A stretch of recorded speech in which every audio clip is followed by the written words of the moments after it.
नमस्कार दोस्तों, wealth sky के एक और नए इंटरेस्टिंग वीडियो में आप सभी लोगों का स्वागत है। मेरा नाम है सुधीर और बात करेंगे इस वीडियो में हम निफ्टी एंड बैंक निफ्टी के बारे में, दोनों के चार्ट को अंडरस्टैंड करेंगे, समझने की कोशिश करेंगे। ये जो निफ्टी में एक करेक्शन आया है, बैंक निफ्टी में करेक्शन आया है, तो अब मार्केट कल क्या कर सकता है, इस चीज़ को हम समझेंगे। कल निफ्टी की एक्सपायरी कहाँ हो सकती है, क्या मार्केट्स में एक बाउंस आएगा या फिर स्टिल यहाँ पे कह सकते हैं कंसोलिडेशन का व्यू हमें रखना चाहिए।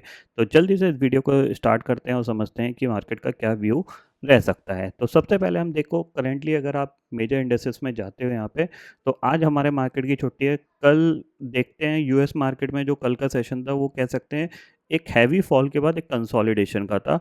और अभी जो सिचुएशन दिख रही है वो ये दिख रही है कि जो डाउ फ्यूचर है वो करीब 100 पॉइंट ऊपर है, नैस्डैक फ्यूचर भी कह सकते हैं फ्लैट है, कोई यहाँ पे फर्दर फॉल हमें देखने को नहीं मिला है।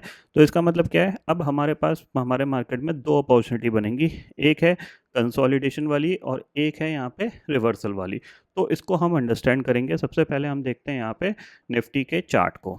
देखो, अ, अगर आप करंट सिचुएशन देखोगे एज पर द पैटर्न के हिसाब से निफ्टी सपोर्ट के आसपास है, 50 डे मूविंग एवरेज के आसपास आ गया, प्लस ये जो ट्रेंड इसने होल्ड किया हुआ है इस ट्रेंड के सपोर्ट के एरिया है। ठीक है, ये ट्रेंड नेगेटिव कब होगा, जब ये नया स्विंग लो बनाना स्टार्ट करेगा, यानी इसके नीचे ये जब क्लोज देगा तब हम एक्सपेक्ट कर सकते हैं कि ये जो ट्रेंड है वो बैंड होगा। बट अभी यहाँ पे जो सिचुएशन बनी हुई है वो पूरी पॉजिटिव ही बनी हुई है।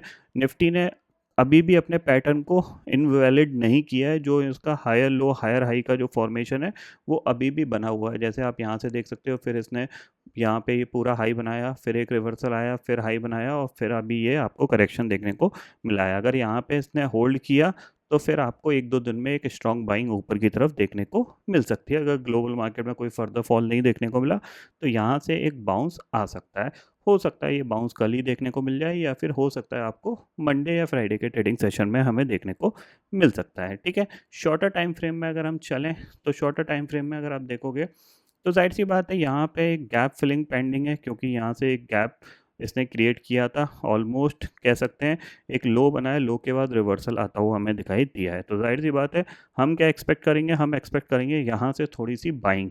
ठीक है, बाइंग का क्यों एक्सपेक्ट करेंगे, क्योंकि गैप पेंडिंग है, हो सकता है ये गैप को फिल करने जा सकता है ऊपर की तरफ इजीली 22,200 के आसपास, 260 200 या फिर 300 तक भी जा सकता है। कोई यहाँ पे ऐसी कोई प्रॉब्लम नहीं है। तो अगर आज ग्लोबल मार्केट में कोई भी फॉल नहीं देखने को मिलता है, वो हरे निशान में बंद होते हैं, तो फिर चांसेस वेरी हाई कि निफ्टी यहाँ से रिकवर करने की कोशिश करेगा और 22,260 का और 70 का हमारा टारगेट होना चाहिए।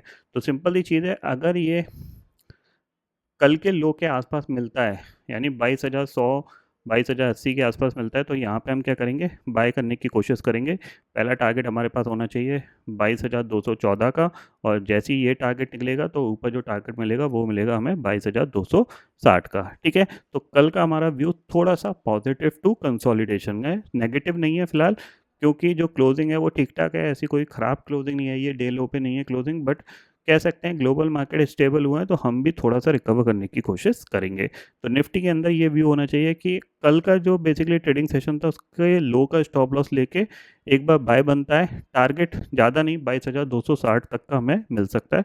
ये गैप है, इस गैप को फिल कर सकता है। हो सकता है हमें थोड़ा सा और 22,300 तक भी ये जाता हुआ दिखाई दे सकता है।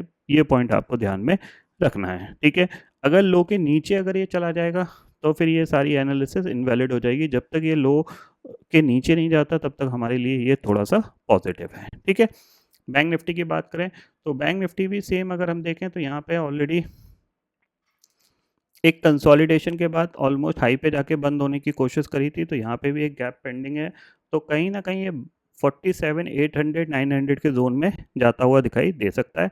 जब तक ये नहीं टूटेगा तब तक यहाँ से हम थोड़ा सा एक रिकवरी के लिए प्लान करेंगे, क्योंकि यहाँ पे क्या ऑलरेडी एक गैप डाउन में काफ़ी अच्छा फॉल आ चुका है। ऑलरेडी हम 49,000 से ऑलमोस्ट 2-3 ट्रेडिंग सेशन के अंदर ही हम 47,000 आ गए हैं। ठीक है, तो काफ़ी हद तक देखा जाए तो 2,000 पॉइंट 1,800 पॉइंट का करेक्शन हो गया है। तो थोड़ी सी रिकवरी यहाँ पे बनती है, तो हम थोड़ा सा रिकवरी के लिए ही प्ले करेंगे। ठीक है, ये दोनों पॉइंट आपको क्लियरली समझ में आ गए। तो आई होप दोस्तों ये पर्टिकुलर डाटा आपको समझ में आ गया होगा। दोस्तों फिलहाल इस वीडियो में इतना ही है। आई होप ये वीडियो आपको पसंद आएगा। वीडियो पसंद आता तो लाइक और शेयर ज़रूर करिएगा और चैनल को जो सब्सक्राइब कर लीजिए, क्योंकि मैं सुधीर लेके आता रहूँगा हर दिन आपके लिए नए नए वीडियो। इसी के साथ शुक्रिया दोस्तों, जय हिंद।